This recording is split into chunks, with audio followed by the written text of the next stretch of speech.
Have you found yourself wondering, is there something more? If so, then you, my friend, are a dreamer in waiting. I'd like to welcome you to the Dream On podcast. I'm Julia Gentry, and along with my husband, Travis Gentry, we discuss real, raw, and not small talk conversations about faith, family, entrepreneurship, and all the things that matter most in this life in order to help people bridge the gap between what they currently have and what they really want most. Join us as we give you insights, tools, and strategy to chase every dream that's on the inside of you, but be forewarned. This podcast is not for the faint of heart, but rather those of heart. This is the Dream On podcast. Here we are in Florida, and I'm really excited about this topic because this is what I live for. It's true, ladies and gentlemen. I'm married an adventurer. Adventure and travel, and we're going to just share our story. We're going to, from the very beginning when it all started with just a thought and how long it took us to manifest that thought, but just the process. We're going to talk about the pros, the cons, the good, the bad, the what we would have done differently, what we'll never do again. Oh, man. Just buckle up, baby. We're going to do all the things. We actually thought about what angle could we come at this topic with? And then we were like, let's just do all of it in one podcast, just all the things of travel. Instead of the how-tos or lessons we learned or ups and downs or ins and outs, we're just going to talk about all of it in no particular order. Yeah. Just because we get asked all the time too, like logistically, how does it work? And financially, how do you make it work? And traveling with 4 kids and homeschool and running businesses and COVID. And like, there's just so many different questions. So we're like, well, we'll just do a podcast that shares mental, emotional, spiritual, tactical, like insights. Everything. All of it. This is for you guys today. So let's start at the very beginning, which is in 2007-ish. I forgot about that. That is way back. Yeah, that's what I'm saying. This is no joke. It started back then. So in 2007, we started looking at RVs, and I was getting unhappy with the job that I had. Yeah. And so we were planning for, the 2008. In that spring, I think we were talking about we were gonna hit the road. Yeah. So we were preparing and kind of positioning and doing some things, and we'd saved up some money, and so we went down and looked at all the different RVs, the A-Class, the trailer, the fifth wheel, and then we had them hold an A-Class. Put it on hold. You remember that? It's so funny because I would have totally blocked that from my memory, but yeah, that was the first time. Yeah, so we had it reserved. We just had a sign 24 hours. Yeah, we just had a sign on the dotted line. Yeah. And we didn't. And we did not. And so then life started to, just happen. And in December that year, that's when the company, little did we know what was happening financially in the financial market. Totally. In real estate. We were studying real estate, so that was kind of already something in the works. Yep. And in December, the boss came and said, basically, we're going to cut your pay in half. Yeah. And I was already looking to get out anyway. It didn't matter. So I said, I'm going to put in my 2 weeks, 3 weeks, whatever you need. Because I liked the company. I liked the people I worked for. I just did not like what I was doing anymore. Yeah. And so it was like a blessing in disguise of we were going to do it in March or April. And he came in December and said, cut your pay. Well, I'm not going to do the same thing I don't like for half the pay. So I was like, came home, told Julia that. So anyway, and then we, through the real estate, we ended up meeting another couple. Yep. So, but let's also say that idea of traveling the country in an RV, that picture went on our dream board, right? So this was something that we shifted gears and we started working on our business. We got married, right? All of those things. But I remember the picture of the RV that went up on our dream board because that's for years. It sat on our decade. dream board. Oh, gross. No, it probably wasn't because we started to travel in 8 years later. 2014, 15. Ooh, 15. The first time. Yeah. So let's speed up. Later. Yeah. So we got into real estate. Moved down to Nashville for 6 months, and then moved back to Colorado and did real estate. Yep. And then started there again, going through, getting married, having kids, the businesses, when we get there, then we will. I think it's important to say that we did very well in real estate within the first couple of years because we hit the market spot on.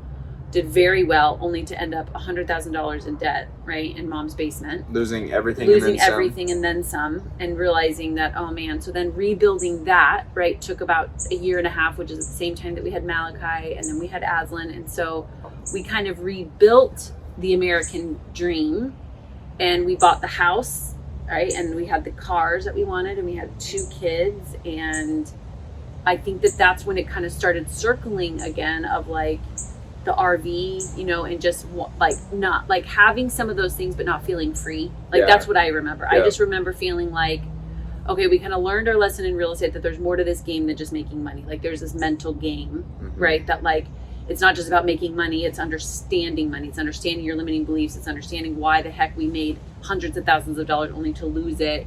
That was kind of phase 1. And then once you rebuild and you you're supposed to be free when you have all of those things, but I think that we didn't feel free. Yeah, and it took longer than a year and a half to rebuild, because it was a couple years that we were not doing great, and then getting back into real estate, and at that time, doing some wholesales, doing some fix and flips, and some buy and holds. Yep. So it was a process of probably 3-ish years, 3 to 4 years. And then having the house, living there for almost 2 years. Yep. And then kind of waking up and saying there's got to be more, and when will we be there? Yeah. Like that was the question that we're like, well, when is there? When is there? Because that's typically, when I get there, then I'll do this. Yeah. Well, when am I going to be there? Because then you keep pushing back that mark of like, when I get there. And then you get there and you're like, well, when I get there. Yeah. And you're like, at one point, that was for both of us, we were like, let's do it. Like, let's just go ahead and do it. So we bought a truck and a 5th wheel the first go around. Yeah. And so that was our first experience of traveling. We had 2 kids in a truck and a 5th wheel. And I liked I guess there were pros and cons to me about that setup is when you have 2 babies in the cab, that felt very confined to me and hard because you had to go to the bathroom every hour on the hour. Well, as he was still in diapers, but Malachi, right? Like, so that was harder to travel. And then with you having to go to the bathroom, I had to go to the bathroom every 5 minutes. Let's be honest, this is more about me than the kids. But I loved the setup of our 5th wheel. Like, I liked that we could detach from, that you could detach from the 5th wheel itself and have the truck. I liked the setup of the RV itself. The layout of it. The layout of it was great with the kids' bunk beds. Yep. And that one to me felt a little bit more like a vacation, like that trip. Yeah. Right. Like it felt more like a vacation to me, which again was great. But I loved, we did kind of that East Coast, upper East Coast. Yep. Yeah. So we left from Colorado, and we'll stay on the pros and cons real quick, and then we'll kind of talk about some of the experiences that we had. Yeah. Yes, with a 5th wheel, like if you're looking at a trailer, a bumper pull, you're looking at a 5th wheel, you're looking at an A class, and now they have the medium B classes or vans now. That's a big thing because they're compact and you can't travel with a bunch of kids. You can, but it's limited in space and size and all that. So yes, the pro with that I thought with the 5th wheel was because you maximize the whole space, where the B class and A class, and those are the ones that you drive. Yep. This one you don't, and the way it's set up, and both the trailer and the 5th wheel, they use the whole space front to back for living. Yeah. So where the A class or B class that you drive, you have the front of it is for obviously sitting and driving. Yeah. You can flip the chairs and do things, but yes, I think the layouts are better in the trailers and the 5th wheel. Yep. And then the height wise too, the pro with a 5th wheel is that the ceiling heights tend to be taller. So it feels more open. It feels open. And so if you have 1 or 2 or 3 slides, it makes it that much like roomier. Yeah. And the crazy thing for me was it felt like a little home. Mm-hmm. Right? Like it felt like, looking back, it felt like a little home. Mm-hmm. And I liked the setup of that fifth wheel because it felt like home. When you walk in, because you didn't have exposure to the front part of like an A-class, mm-hmm. I liked that you would walk in and it just felt like a tiny home, right? Like we're seeing a huge movement of tiny homes now, but that's what it felt like. It's just a tiny home on wheels. Yep. Which I liked that. Yep. And they're easy. It was easy to drive. So easy to drive, you guys. Julie drove it never. I drove it never. But it's easy to pull. I mean, you can easily go 70 miles per hour. Yeah. And you don't get the sway as much as if you do a bumper pull. Yeah. Just a trailer. So yeah, the cons are the layouts, the ceiling height, and then towing it. Yeah. The con is, if you have to go to the bathroom, you can't just get up and go to the bathroom like in the B class and A class. Uh-huh. Any other cons that you would say? I mean, I think that I really did like that. I mean, we looked for a long time. We looked at every model there was out there. And I was amazed at how many there were. I was amazed at the add-on features. I was amazed at how nice they were. And correct me if I'm wrong, because I think obviously there's a price to all of it, but I thought that the fifth wheels were also cheaper than the A classes. Yeah. So I was shocked at like the quality, and not all of them, but like the quality of them, the price of them. Like I think for me, had it not been for you, and I think that this is where most people get stopped, is the idea feels like just impossible. And more, I think people are starting to understand that it's actually not as hard or as challenging or as pricey as you might think. Like if we compare how much we spend in a day-to-day life, right, month to month, with all the things, from our house to the gas to the food to all the activities, to like, we spend so much per month in our day-to-day lives. And I don't think that I would have figured out on my own without your help of like how feasible it was. I mean, it's a shift in obviously where you put your money and how you spend your money, mm-hmm. but for us, that was huge for me. Like to actually walk through that process of the numbers and how to make it feasible. It's not as impossible as you might think. Yeah. Or as expensive. Like granted, it still costs money, but because each place you can stay at, the KOAs, or they have, a couple other big national mm-hmm. Networks. And so you get discounts, and it's anywhere from like $20 to $70 per night. Yep. Or you can boondog, which then you're not hooked up to anything, and you have to use your own generator. We did that a couple times in the Walmart parking lot. We actually didn't take as many we hooked up more than not, just because of the kids too. I think a lot of the KOAs, I was amazed at how much like kid-friendly activities, from like big blobs to playgrounds, like that was a big piece for us of like, we wanted to, I think if you and I were to do it again, we would definitely do more boondocking and get in the middle of nowhere. But I think for us, we wanted to get out of the RV and let the kids have a place to run around and play. And it was to see the places, the towns as well. So on that trip, we went, and you said expense too. Yeah, the trailers and the fifth wheels are cheaper because you don't have a motor. Yeah. So the A classes and stuff, you have a motor, and we've done the A class, and we'll talk about that too. But so we had the truck. Yep. It was a used truck that we got, and a brand new fifth wheel. Yeah. So we hit the road from Colorado, went to see my sister in Oklahoma. Mm-hmm. And then we headed out on a Sunday. Yep. It's important to understand. Yeah, up to, was it Saturday? I don't know, Saturday. Because all the dealerships were closed on a Sunday. Remember, that's why we got. Oh, that's right. So just before we get to Tulsa, like we were on the outskirts of Tulsa. Mm-hmm. And basically the engine, I forget exactly what it said, but I could only go like 20 miles per hour. Yeah, and we're on hills. We're rolling hills. And I remember thinking like, we're speeding up, and now we're slowing down. And we're speeding up, and now we're slowing down. And I didn't want to turn it off. Yeah. In hindsight, it actually would have helped. But basically, it was signaling that the motor was shot. You guys, so we are finally decided to do this. We are outside of Tulsa, which then, like, Tulsa, I didn't understand Tulsa. I had no idea where we were. None, zero, with 2 babies in the car on a Sunday. So anything car related is not open. We get into a gas station and the engine of our truck doesn't work. Well, it still worked. It still worked, but we could only go 20 miles per hour. So when you're on a highway or any roads, that it's hard. Totally. And so if we could add another pro and con to the fifth wheel versus the A-Class, right? If you have an A-Class and you're pulling a car, which most people do, and we did, you have 2 engines. So if your RV were to ever fail, you have another car. Well, If you're driving a fifth wheel, ask us how we know, if your engine doesn't work in the truck, you don't have any other mode of transportation. And that felt very uncomfortable to me in that moment.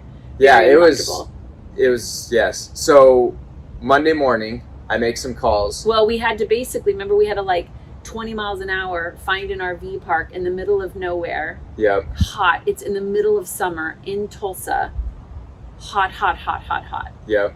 And we had to wait a night to call someone to ask for help because nothing. Well, figure out what was going on. I mean, we had no clue at that time. So I called a couple places, told them kind of I forget what the sensor read or what it said. And then they were basically saying the engine needs to be rebuilt.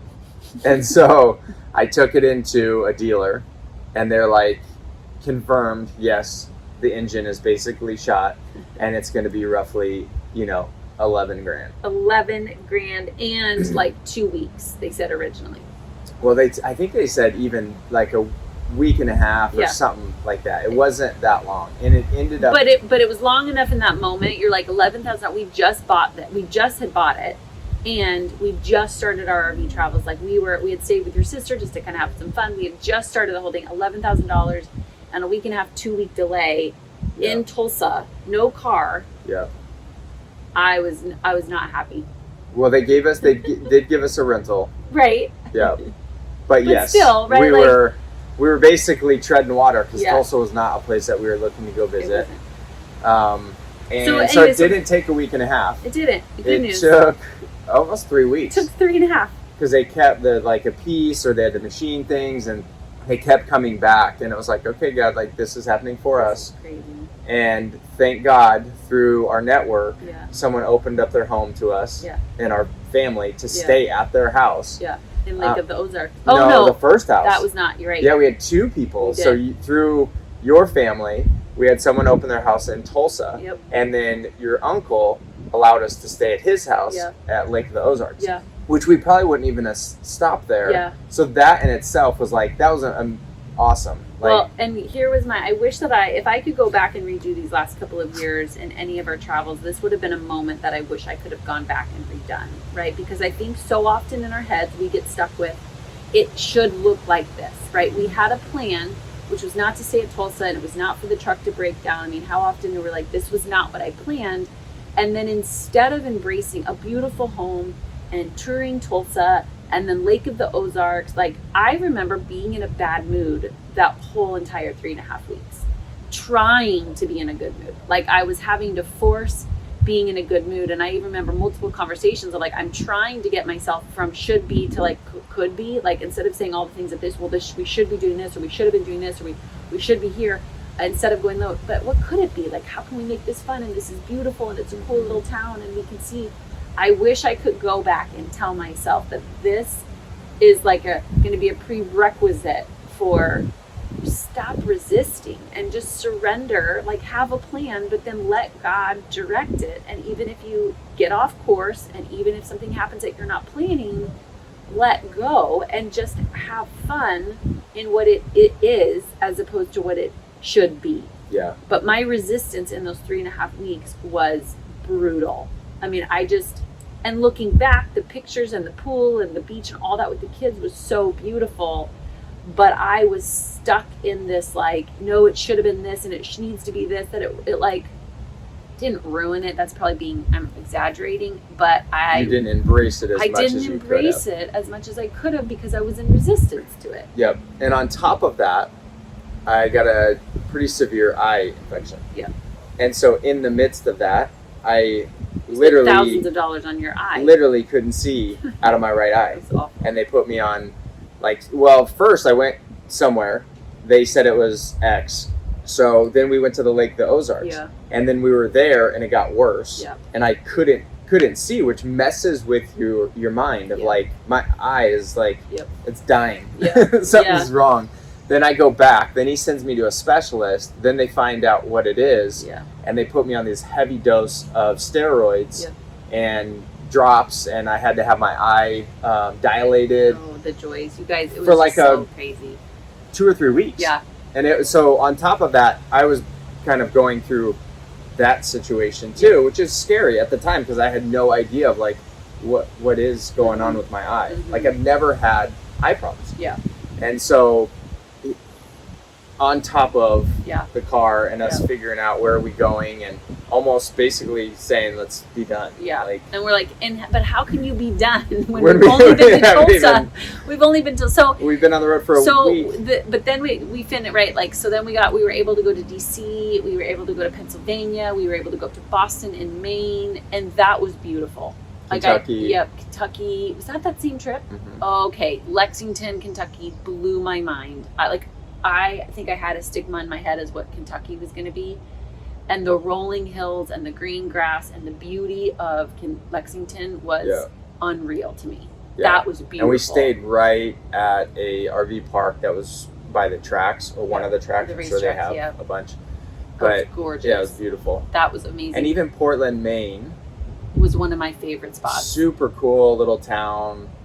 No better crab. I was just yesterday, my cousins asked me, hey, have you guys ever been up to Maine? I was like, oh, that was like, yes. Like if you're going to do a family vacation, Portland, Maine was beautiful, and like the history and the culture and the food, like everything tasted better there. Yep. Like their crab, it will ruin you. Like anytime you have crab anywhere else, you're going to be like, what is this in comparison?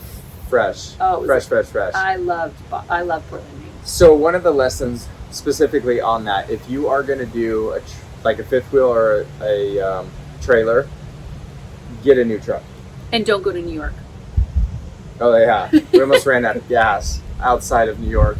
Yes. But go back to your point. So get a new truck. So are you suggesting that the investment in that is worth that? Or a used truck that is not from Texas, used as a work truck. So whoever had it before used to tow and pull stuff. Was it a diesel? It was a diesel. Okay. Would you suggest a diesel? Yes, I would. In an A-class or in a truck? The truck. Okay. The A-class, we'll talk about that separate, but in a truck, yes, if you're going to tow, and we had a lightweight one, it was like 29 feet, so it wasn't huge. I mean, they make them gigantic where you have to have a dually and a diesel and, but no, I'd recommend a diesel for sure truck, but I would not get a hindsight looking back. It was a truck out of Texas, and it was a work truck. So they used it for towing and hauling stuff, and that's what basically happened. And I got it inspected, had someone look at it, but they couldn't, unless they did a very specific test, they wouldn't have known that the motor was basically done. And so I would have opted for a newer, doesn't have to be brand new, but a newer one that wasn't used for a work truck. Good. Great. Or towing, anything. Yeah. Okay. So then, anything else specifically on that leg of our journey? DC was also really cool. So if we're thinking about just things to see, Lexington was one of those I don't think would have ever put on my radar, but was so beautiful. Noah's Ark, that was an amazing experience and excursion. DC was just cool. I mean, it's just so cool to see. If you haven't seen the Capitol, you just can feel the vibrations there. Like, it's just, to me, that was really cool to see, and to get to, go by the White House and Portland, Maine. You have to do a vacation there. Yeah. I think that was such a cool spot. We didn't stay very long, but I could have stayed there longer. We went to Hershey. Yep. Pennsylvania. I think that's it. If not, I'll circle back around. That's all I can think of. Yep. And then we already talked about it, but Lake of the Ozarks is definitely worth going and seeing. Totally worth going and seeing. It's so fun. So then we did that. We continued on for another 2 months. Yep. And then we went back to Colorado. Yep. We bought a house. We were gonna fix it up. and 2 days before we were going to move into it, and it was in December, almost like 2 or 3 days before Christmas too, the house caught fire. And so that shifted things, and so instead of moving into that house, we moved to Phoenix, because why not? Well, we were waiting to see kind of with the permits and the county and stuff, and so then we went down on vacation. We're like, let's just go down to Arizona, somewhere warm. And I was 6 months pregnant with our third at that point too. Yep. So we went down to Arizona. We're like, we don't have to be in Colorado. We love new places. We like warm weather. Yep. And so we're like, let's just move down here. Yeah. So within a matter of a few weeks, found a house, finished the house that we were going to move into, sold it, and moved down to Arizona. All of our stuff. So we packed up our entire house, sharp left-hand turn to Arizona. And the funny thing about it, what I felt like, even when we got done with the fifth wheel travel, I had always had in my head that A-class experience. Like that to me. That was the picture on our vision board. That was the picture on our vision board. Like the fifth wheel to me felt like a weekend thing, right? Mm-hmm. Or a week trip, or, that it never felt like home to me. It always felt more of like a weekend adventure ride. Mm-hmm. And so in my mind, when I thought about the A-class, what was always in the back of my mind, and I think that this is what I would encourage people with, is that if your dream, right, like that itch doesn't go away, there's a reason, and it just kept circling. And then the problem with that is that you just keep circling, and you spend energy thinking about it, and you spend energy thinking about it, and you spend so much energy thinking about it. Yeah, you're finally like, just do it or don't, because it just spent like so much mental and emotional energy, and not doing it kills the soul. Like those things that are in you and God-given, or the desires of our heart. I feel like, again, looking back, it was all perfect. It was all perfect in the timing, but I wish we hadn't waited so long, because the energy it took just to think about it was like worse than just the process of doing it. Yeah, and there's no perfect time. There's no perfect There's always time. Something that will prohibit you from living out your dream or desire, whatever is in you. There's always something. Totally. And I think to me now, we're based upon where our life is now, that whole process was a metaphor of things to come. Mm-hmm. So the RV for me wasn't just about the RV, and some people, great, maybe that's what you've been thinking about doing, an RV, and more people that, that have been inspired by our journey. We've talked to so many people that have done it now, because we kind of paved the way of opportunity of like, hey, if the Gentrys can do it with 3 kids, I can maybe try. But for me, the RV, I'm really excited about talking more about this one, because it was a metaphor of things to come. I think it was a mental and emotional preparation for some of the things that we're doing now. Yeah. Because it was that thing of like, if it's in you and it doesn't go away, and the desire is still there, and you keep wrestling with it, like give in, like just say yes to it. Yeah. And that was my lesson. So often, yes, and that's such a great point. And I also want to talk about, the adventure is, yes, we're talking about the RV and the travel, but it's also like moving from one state to another, like from Colorado to Arizona. And that in itself, it could be you don't want to travel on an RV, but you want to live somewhere else. Yeah. It's so, like just when we were in Austin 3 months ago, someone was like, we're we're originally from Colorado. And they're like, oh man, I would love to live in Colorado. Trav's like, why don't you? Why don't you? Understanding, yes, if you have a job that you can't work remotely, or you whatever it is for you. Yeah. If you really want it bad enough, you get a new job. You figure out how. But this is also what's been so funny, is that because we've been in so many places lately, right? You're in Austin and you tell people, oh, I was just in Phoenix. They're like, oh man, I've always wanted to live in Phoenix. And then we were in Austin telling people we're going to Florida, and they're like, oh, I've always wanted to go to Florida. And so you're just like, oh my gosh. Yeah. Like, I just want people, like, there's nothing special about you and I, other than we've figured out how to make it happen. And I will give you credit for that, because I don't know that I knew in me that I have that innate ability to figure things out. I think we all do as people. Yeah. I think I just saw my identity as a controller, as opposed to a figure it outer. Like, no, I want to control my environment. I don't have the makeup to figure it out. And I think you've awoken me to, yes, I would say that is a gift that comes very natural to you. Mm-hmm. And I believe it's in all of us, if we'll use the gift And instead of just going, well, I live here because I've always lived here, great. But if you want to live there, figure out why you want to live there. And then what do you need to do to make that happen? Yep. And go try it on. And go try it on. You know, like go on a vacation or, you know, go VRBO or go, you don't. So let's back up a little bit though on, so we were in Arizona for about 10 months. And that's when it came up again of like, we keep still talking about traveling in an A class. Yep. And I think you had said it like, let's do it, or let's please stop talking about it. It was. We went out to lunch, and this was after, so we had just had Nixon, so this was probably like 4 months. So here we have a 4-month-old baby, our third baby, and we're wrestling with it again, to the point that I remember at lunch, we went and talked about it, and it was like our come to Jesus moment that we were like, this is exhausting. And I'm more tired talking about it than just having the courage to do it. And that's when it was like, pick your heart. They're both going to be hard. To never do this dream, to never manifest it is going to be hard. Also doing it is going to be hard. Yep. We've got 3 kids. One's getting ready to go into kindergarten, right? Like all of the things. And I just remember that lunch, we looked at each other, and though it was a dream we wanted so bad, saying yes was the hardest thing that we did until we did it. And it was like, okay, like there was such a release, and just finally saying, okay. And there again, through this process is not just about the thing. Yeah. And so after we made the decision of like, okay, let's do this. Yep. Let's get an A class. So we were up in Denver. We flew back there for, I think, work stuff, and I found a Jeep. So that was kind of the first step of like, because we were going to tow I forgot about with that. the A class, the Jeep. So bought a Jeep, drove it down to Arizona. And then here was Travis's great idea, and I would suggest doing this at some point in your life. This was life-changing for me. Travis like, so I have an idea about what to do with our stuff. Because we were like we had wrestling a house with full of stuff. Yeah, 3,200 square foot and we had house. just bought a lot of brand new stuff because we just moved to Arizona, and so we bought a lot of furniture, right? Because we had gotten rid of some on the other travels, and we were moving into a new house, so we were going to get new stuff. So we had just got there, spent a couple $1,000s on new furniture.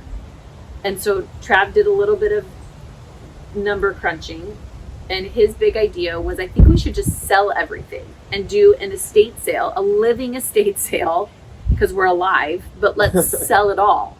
And that was one of the first times for me that it was like I had started to find identity in the stuff. Yeah. I had started to find my safety and security and stability in the stuff. Mm-hmm. And I'm not suggesting that it's not good to have a home base at some level, and there's reasons that we like, right, having some things that help too, but I had started to be so wrapped up into my safety, security, stability is in my stuff.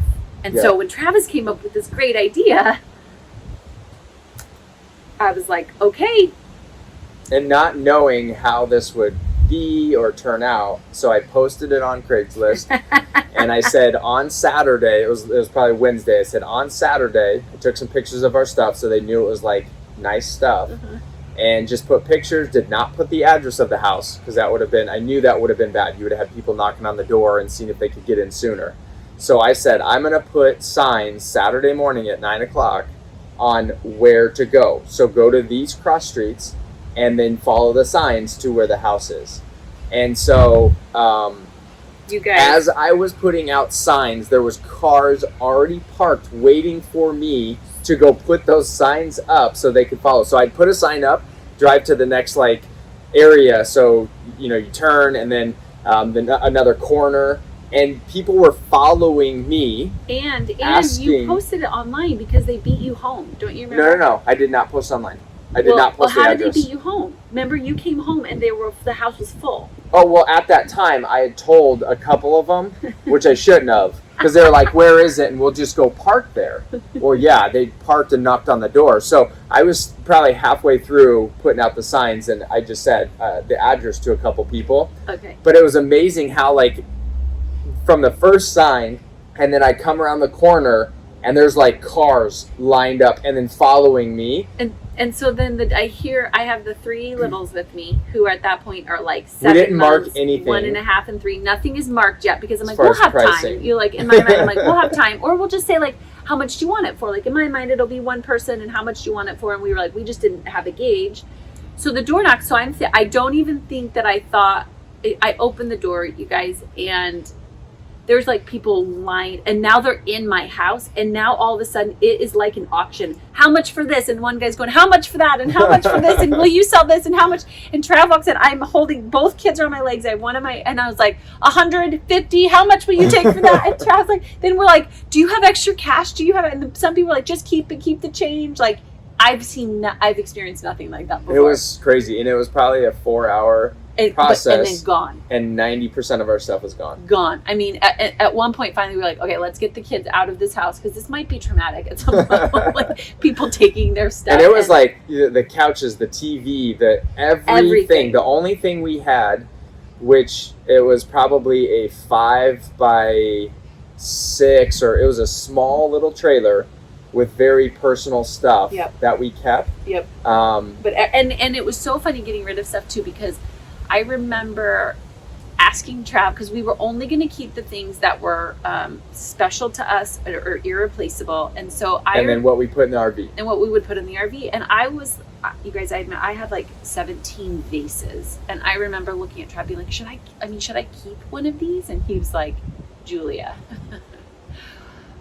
Like he'd look at me in case you get me flowers. Like I had 125 gift bags. I mean, I didn't realize how much we had consumed, even in a year of just being in Phoenix. Yeah. You know, of just how much stuff we had, how much we keep that we don't need, how much we grab onto from an identity perspective. I mean, it was gnarly for me to watch that process happen and to feel like the blood was going from my head out my toes, watching people walk away. And it was, for me, it was the complete opposite. Mm-hmm. It was so freeing to not be bound, or like the stuff, knowing it's replaceable. Totally. And watching all of it cleared out within a matter of 4 hours was like such a freeing experience of like, stuff does not define me. Totally. This house, where I live, it doesn't define me. Yeah. And so after that process of purging everything, I think we went back up to Colorado to bring the stuff that we had, just that small little trailer full of stuff. I think we put it in my parents' house in a closet. I mean, it was little of stuff. Yeah. And then I was searching. We didn't even have the RV yet. We were still searching. So I talk about faith just in and of that. Yeah. You know, we'll get one at some point, knowing that we were committed at that point. Yeah, we were in. So I found one, but it was off of Good Resources RV Trader. And so they have new ones and used ones. So I found a gentleman that had an A-class, but it was in California. So basically kind of negotiated with him over the phone and booked a one-way ticket out there. And because faith requires you to do really crazy things too. Like you really have to slow this process down to say, like, when this is just how you move in faith. But also what I would say is on that is like, commit, burn the ships. Burn the ships. When you make a commitment on certain things, like there was yes, we could have bought all new stuff and rented or bought another house. Sure. But it was like, no, we're committed. We're committed. Like we're and I doing think we knew that we needed that, right? Because I think sometimes when we give ourselves an exit strategy, we go straight, because it's going to get hard, right? Or we're going to doubt ourselves, or it's going to seem crazy. I mean, most of the time that you're doing something that you've never done before, it feels illogical, it feels ridiculous, you feel crazy, right? Other people are like, you're doing what? And I could never do that. And there's so much opportunity for other people's doubt or other people's unbelief to get in the way. And so I think for us, we knew at some level that if we just don't go all in, we'll find a way out. And I think that was smart for us looking back. I think that was smart because it continued to lead us to the next step and the next step. And to your point, we had done so much research. We had sat in so many RVs. I mean, this was like hours. So when this RV popped up, you knew a good deal. There was a couple that we could have jumped onto that you had done so much research that once you were even understanding the measurements and the style and where things were placed and what, like, we could envision it because we had done this so many times. Yep. And I think that's what we're saying too, is because not only had we visualized it, we had physically walked the process Yeah. so many times. Yep. So when that one popped up in California, you knew it was a good deal. You understood the layout. Like we had even sat in similar layouts. Like it was one of those things of like, okay, yes, it was still a step of faith, but it's like faith with your research. Yeah. I mean, it sets you up for Yep. success. Yeah. So booked the one-way ticket out there. Had he was an older gentleman, super nice. Him and his wife lived in it, but it was just too big for them. Yeah. So they downsized. And so he picked me up at the airport. We went and looked at it. And the next day, I bought it and started driving back to Colorado with it. And here was my experience. So this was another game changer. Was I remember waking up and knowing that Travis was sitting in our dream. Again, this is the RV, very cool moment. And it wasn't just about the RV. It was fun. You finally, right? Like we were in our dream now. Mm-hmm. And I remember calling you and going, how does it feel? You know, like tell me everything. Like, what are you doing? How does it feel? What is like, give me all the landscape things. of it too. And I don't know what I was expecting him to say, but it was the most profound answer because you were like, I don't want to say that it's a buzzkill, but I've been here so many times before, is what you said. I've played this out so many times in my head before. I've already been here.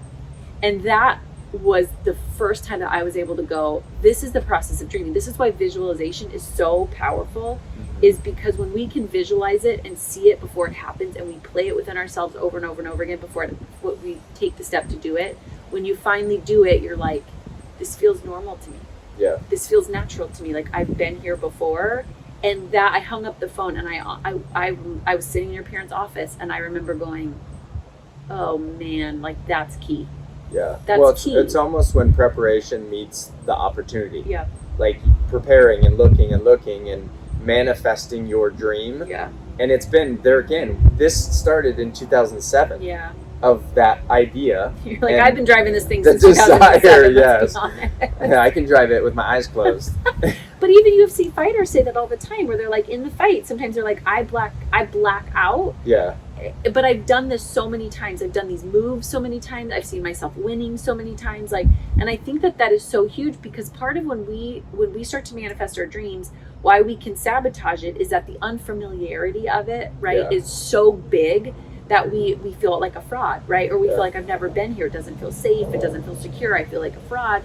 And so we tend to sabotage it. But when you've been there, when you visualized it, when you believed it at a gut level, when you like let God lead your steps, when it starts to happen, you're almost like, in a weird way, even though I've physically never done this, I've mentally, emotionally, spiritually done this so many times. And this can be in, not just travel. It can be in any area of your life, physically, mentally, spiritually. Like, go to the place and allow yourself to dream. When you, like, some people are like, well, I don't know what my dream is or my purpose. It's the thing that won't leave you alone. Yeah. That's what it is. Like, at a very simple level, that idea, that desire is uniquely yours. Yeah. And that's your purpose. Totally. Like, that's your dream that you should be pursuing. Totally. And on that, what I would say is be careful and cautious of who you get input from. Yeah. Because it was like, we had people say, oh, that's such a, great idea because of the age of the kids. Well, it was really hard with the age of the kids. Yeah, I would beg to differ. And then we also had people say, oh, I don't see how in the world, you would do that. Yeah, why would you do that, with the kids at that age? And so what I would say is protect your dreams, protect your ideas, get input, get feedback, that's wisdom, but also make sure that who you're getting input has the fruit in their life to make that really valid for you. Well, and I think, you've said this a couple of times, and I think that sometimes what could happen is that if that dream isn't fully planted, it's almost like your dream is like a seed, and if that's not fully planted, the Bible even talks about this, and it's able to take root, any kind of storm can uproot that thing before it's able to take roots. Not because the dream's not substantial, not because the dream isn't yours, but because you didn't do the work to get that thing rooted, and so when someone judges it or questions it, it uproots that thing. And so I think, to your point, if someone's coming and giving you wisdom about your dream based upon you, well, God's God's downloaded for you, the resources that God's given you, the capacity that God's given you is different than when someone says something like, oh, I could never do that. Well, good, because that's not your dream to follow. Yeah. You know, that's not yours. And so that's an opinion. That's a bias.